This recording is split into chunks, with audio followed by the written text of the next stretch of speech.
काय त्यावर? नाही, इलेक्शनचा शेवट दिवस चालू आहे आणि तुम्हाला सगळ्याला माहिती आहे की पोलीस प्रशासन ज्या पद्धतीनं देवेंद्र कोटेंच्या सांगण्यावरनं आमच्या कार्यकर्त्यांना दडपशाही करण्याचा प्रयत्न करत आहे. काल तर राईट झाली की सकाळी कार्यकर्ते घेऊन जातात, संध्याकाळपर्यंत बसवतात, कुठलाही गुन्हा दाखल करत नाहीत आणि रात्री सोडतात आणि सांगतात उद्या परत यायचं. आणि अशा पद्धतीनं यंत्रणा तोडण्याचं काम प्रभाग 7 मध्ये चालू आहे. असं नाही तर संपूर्ण सोलापूर शहरामध्ये कित्येक कार्यकर्त्यांना पोलीस यंत्रणेचा वापर करून त्रास देण्याचं काम सुरू आहे. खास करून काल तर पालकमंत्र्यांनी रात्री 11-12 वाजता काही चौकामध्ये बसून पानटपरीच्या बाहेर बसून खुर्च्या टाकून बसले आणि सांगितले की सगळ्या कार्यकर्त्यांनी 10च्या आत नियम पाळायचे आणि पालकमंत्री 5-50 लोक घेऊन अशा पद्धतीचं नियोजन लावत होते. रात्री काय चालतंय हे सगळ्यांना माहीत आहे. प्रभाग 6 असेल, 7 असेल, आनंद चंदन शिवेसारखं नेतृत्व जे दलित समाजातनं येत आहे, अमोल शिंदे जो मराठा समाजातनं येतोय, चेतन नरोडे जे धनगर समाजातनं येतात, अशा कित्येक नेतृत्वांना संपवण्याकरता या सगळ्या गोष्टी व्हायला लागलेल्या आहेत. मी एवढंच सांगतो की पोलीस प्रशासन असेल, आयुक्त असतील, तुम्ही ह्या इलेक्शनचा काळ संपणार आहे, आपण या यंत्रणेचा गैरवापर यांच्या हातून होऊ देऊ नका, एवढंच मी सांगतो. बापू, तुम्ही पत्रकार परिषदेत आज सांगितलं की तुम्हाला देखील अटक करण्याची काय?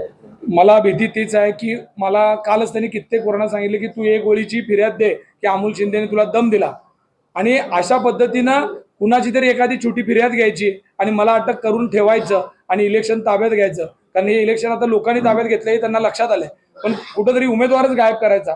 हे माझ्या बाबतीतच घडेल असं नाही, सोलापूरच्या 102 महिला उमेदवारासहित कित्येक उमेदवारांना अडचणीत आणण्याचं काम चालू आहे. प्रभाग 18 मध्ये देवेंद्र कोटेंच्या सासू आहेत, त्याच्या समोर असलेल्या उमेदवाराला सुद्धा काही कारणांना अटक करण्याची परिस्थिती आहे. कारण ते उमेदवार बाहेर राहिला तर तिथं देवेंद्र कोटेंची सासू प्रचंड अडचणीत आहे, त्यांना रिपोर्टिंग आहे. त्यामुळे त्याही महिलेला अटक होईल, अमोल शिंदेला अटक होईल, चेतन नरोटेंना अटक होईल, आनंददादा चंदनजीवला अटक होईल, अन्य अशा कित्येक लोकांना अटक होईल, उद्या होऊ शकतील. कार्यकर्त्यांना अटकही करतील आणि संध्याकाळी सोडून देतील नक्की, पण इलेक्शन यंत्रणा तोपर्यंत ताकद घेईल. तुम्ही पण सत्तेचाच भाग आहे ना.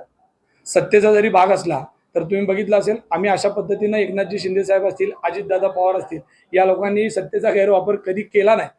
पण देवेंद्रजींना या लोकांना खरंच काय माहिती दिली माहीत नाही.